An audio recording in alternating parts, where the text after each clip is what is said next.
હવે આ વિભક્તિ પ્રત્યયો જે કામ કરે છે એવું જ તે કામ કેટલીક વાર આ નામ યોગીઓ કરતા હોય છે. આમ તો એને સંબંધ તે નામ સાથે છે અને યોગ એટલે જોડાણ. વિયોગ જોડાણથી ઉલટું. તો આ બધા નામ સાથે જોડાયેલા છે. નામ પછી આવે છે પણ એ નામથી જુદા લખાય છે. અહીંયા આપણે જોયું, આપણે જે પહેલામાં લખ્યું હતું કે માટે પ્રત્યય છે અને આ જે બધા નામયોગીઓ કે પ્રત્યયો એ બધા સંસ્કૃતમાંથી નિવૃત્ત આવ્યા છે. જેમ કે સંસ્કૃતમાં કૃતે એટલે માટે થાય, એમાંથી મત કૃતે મારા માટે, મત કૃતે. પછી એમાંથી થયું મટ એ, અને એમાંથી પછી આ અભળી અને મા થયો અને માટે શબ્દ આવ્યો. એ જ રીતે તસ્થી, જો તહ જ્યાં હોય કરતઃ હાથથી, કુતઃ ક્યાંથી, અતઃ આથી. તો જ્યારે તમાં હ જકાર ભળે ત્યારે શું થઈ જાય છે? થ. વળી ત જે છે એનો ય થઈ, આપણે જોયું હતું, અને યનો ઈ થઈ અને થયું સી થયું. જો ગયો આસિત, તો આસિત રાજા નલો નામ. તો આસિતમાંથી શું થયું? આહિત. પછી આ અ ને બદલે બચાવવા હાઈત, હાઈત, અને એમાંથી આવ્યું હતું. પણ આ હ તમાં જ્યારે હ ભળશે ત્યારે થ થઈ જાય. એટલે હિન્દીમાં જો થા થી, જો હિન્દીમાં થ થયો, આપણે હજી હતા એમ જ રહ્યું છે.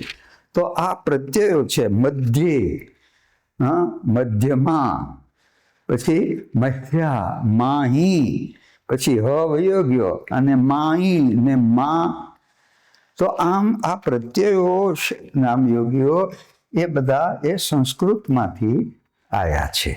હવે આ જે છે એ વિભક્તિ આપણે જોઈ ગયા કે જેમ કે મારા વડે આ કરાયું. જો ત્રીજી વિભક્તિ સંસ્કૃતમાં કર્મણી રચના વધુ છે. હું કરું છું એમ નહીં કહે, મારા વડે આ કરાય છે. જો એટલે હું તો માત્ર કરવાનું સાધન છું. અખો કે છે ને કે વાજુ હું એ વજાવણ હાર. હું તો માત્ર વાજુ છું અને આમાંથી જે આવા સૂર કાઢનાર એ તો એ ભગવાન છે. તો પોતે કર્તૃત્વનું અભિમાન આપણે નથી લેતા. એટલે આવી એક રચના તે કઈ આવી? કર્મણી રચના આવી. અને આપણે પછી જોઈશું કે કર્મણી રચનામાં કર્તા જે હોય એ ત્રીજી વિભક્તિમાં આવે. મારા થકી થયું, મારા દ્વારા થયું, મારા મારફત થાય છે, મારે લીધે થયું, હાથે કરીને આમ થયું, સત્તાની રૂએ આમ થયું, સત્તાથી આમ થયું. તો આ બધા એ જે નામ યોગીઓ છે એ સ્થળ દર્શાવે. આમ જુદા જુદા કામો એ આ નામ યોગીઓ જ પણ કરે છે. એટલે વિભક્તિની સાથે આ આપણે જોઈ લેવું જોઈએ. એટલે જો અર્થે, કાજે, ખાતર. હવે એક અહીંયા જરા સારું આ એક બરાબર જોઈ લેજો કે ખાસ ધ્યાન રાખવા જેવું આ છે કે સારું. જો સારું એટલે માટે, મારે સારું પાટણથી પટોળા મોંઘા લાવજો. તો એમાં આ સારું એટલે માટે થયું, પણ અહીંયા જ્યારે જો માથે મીંડું મૂકો તો સારું એટલે સરસ થયું. તો આ ભેદ જરા ધ્યાન રાખવો કે જો મારે સારું સારું કેળું લાવજો. તો જો મારે સારું, મારા માટે સારું સરસ કેળું લાવજો. તો આ ભેદ જરા ધ્યાન રાખજો. બીજું કે સારું એ અવિકારી છે અને આ સારું એ વિકારી છે. મારે સારું આ કેળું એક વચન છે, પણ હું એનું બહુવચન કરી નાખું તો સારા કેળા લાવજો. તો જ્યારે વિકારી હોય અને સરસનો અર્થ હોય ત્યારે મીંડું આવે, પણ જ્યારે માટેના અર્થમાં જ્યારે હોય ત્યારે ત્યાં અનુસ્વાર આવશે નહીં. આ જરા બરાબર લક્ષમાં રાખી દેવું. અહીંયા એના બધા જ તે પ્રત્યયો આપ્યા છે. અર્થે કાજે ખાતર માટે, દેશ ખાતર એણે જીવ આપ્યો. અહીંયા ખાતરનો અર્થ જરા જોઈ લેજો. વાસ્તે સારું, આ બધા એમ આ પહેલાના કામ પણ એ કરે છે. એટલે આપણી આ પ્રત્યયો જે છે વિભક્તિના, અને એ આપણે એના નામયોગીઓ જોયા, અને આપણે વિભક્તિના કે જે બધા ક્રિયાપદ સાથે પદ વચ્ચેની સાથેનો સંબંધ એ જોડી અને આખા વાક્યનો અર્થ આપણને પહોંચાડવામાં અગત્યનું કામ આ રૂપ ઘટક કરે છે. ત્યાં ઉચ્ચારણમાં અઘોષ, પણ અઘોષ એ ઉચ્ચારણમાં બોલીમાં છે. જેમ કે માનો કે સાવજ, તો તમે ગીરમાં સાંભળજો તો હા બોલશે હાવજ. સાબુ તો હાબુ કહેશે, સુડી તો હુડી કહેશે, સાવરણી તો હાવરણી કહેશે. આ હ એ શું છે? તો કે એ સ્થાનની દૃષ્ટિએ હ જ છે, પણ એ અઘોષ છે. જેવી રીતે વિસર્ગ અઘોષ છે.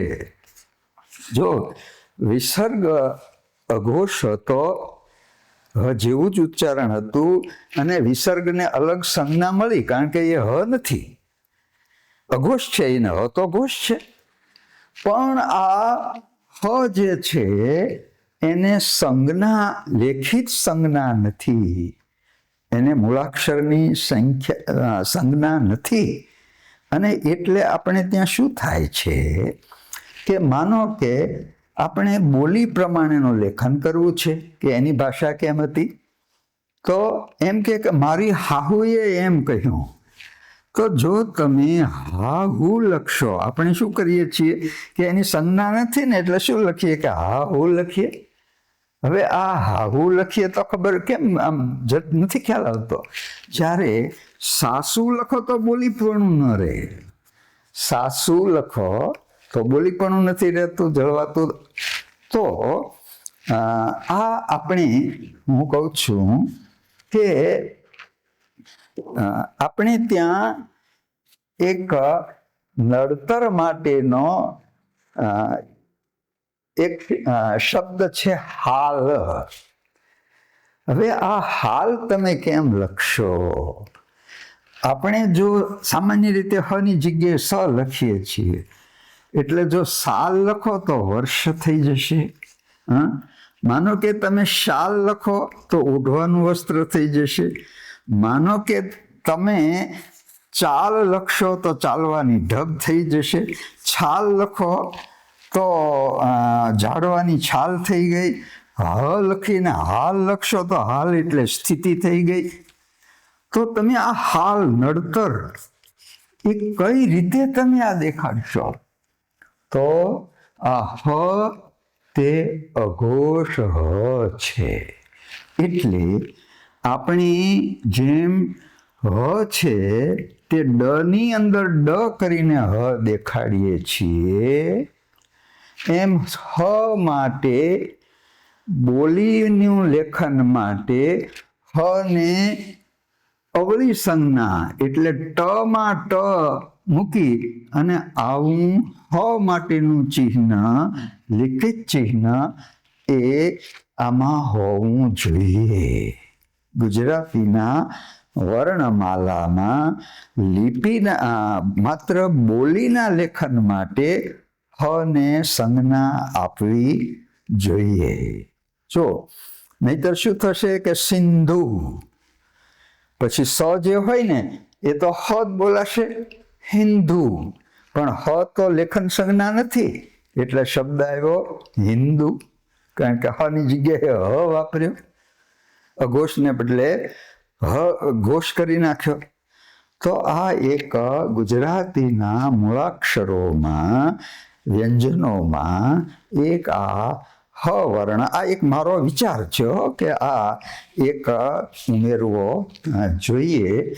અને એ તે માત્ર માન્ય ભાષા માટે નહીં પણ બોલીના લેખનમાં વિસંવાદ ન થાય એટલા માટે આ એક હોવું જોઈએ.